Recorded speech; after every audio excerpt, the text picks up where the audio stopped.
One of my favorite draft approaches in 2019 is the two-headed monster. Really works best if you're out of the hat given a top 4 pick overall. Then you can go and acquire an additional top 4, top 5 overall pick using your second and your third, maybe if you're lucky, your second and your fourth. Walking out of a draft with 2 players of Barkley, Elliott, Kamara, and Christian McCaffrey is just so secure. Yes, injury could strike any player, and if you lose a big name first rounder, you're going to probably be out of it.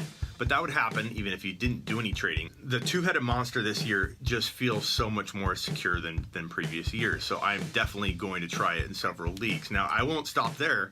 After I've acquired 2 top 5 picks, I'll still have, let's say, a 4th and a 5th to try and acquire another 2nd.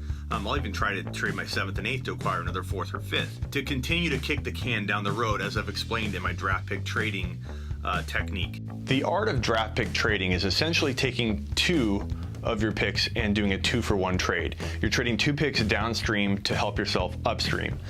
The reason you're doing 2-for-1 is to entice the other owner to make the trade. No one wants to do even trades when they're talking about their 1st and 2nd round and 3rd round picks. So you have to make the offer enticing enough to make them accept something they might not normally make. And to get depth, sometimes that makes people make a trade. It does get a lot of hate within a league because you're doing so many big trades that people almost can't wrap their head around, so it makes them frustrated. And then when you walk out of your draft with the quarterback you shouldn't have, like a Tom Brady, a Cam Newton, a Drew Brees, somebody that falls too far to you at one of your picks, and you pair that with your Alvin Kamara and Saquon Barkley, or your Christian McCaffrey and Ezekiel Elliott, and you have that kind of quarterback, and then somehow you still have a Robert Woods, a Stephon Diggs. So let's say you get a top 4 pick out of the hat. So you're going to have yourself one of Gurley, Kamara, Zeke Elliott, Christian McCaffrey. This is when this strategy really makes a lot of sense. If you were to trade your 2nd and let's say your 4th to acquire yet another one of those top 4 running backs, you have yourself a two-headed monster.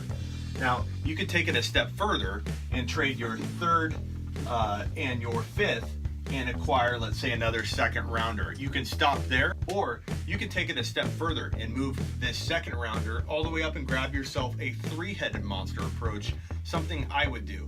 So trading my 2nd round pick with maybe my 6th and 7th, or maybe even another pick down the road to move that up into the top 6. Grab yourself a Kamara, a Zeke Elliott, and a Le'Veon Bell heading into 2019. Pair that with a QB you probably shouldn't have later, but because the QB pool is so deep, you have yourself essentially a 4-headed monster with the QB and then your 3 top potential 5 overall running backs. Your team all of a sudden becomes really scary, and a lot of people are going to hate, and that's the fun part, but that comes with aggressive draft pick trading.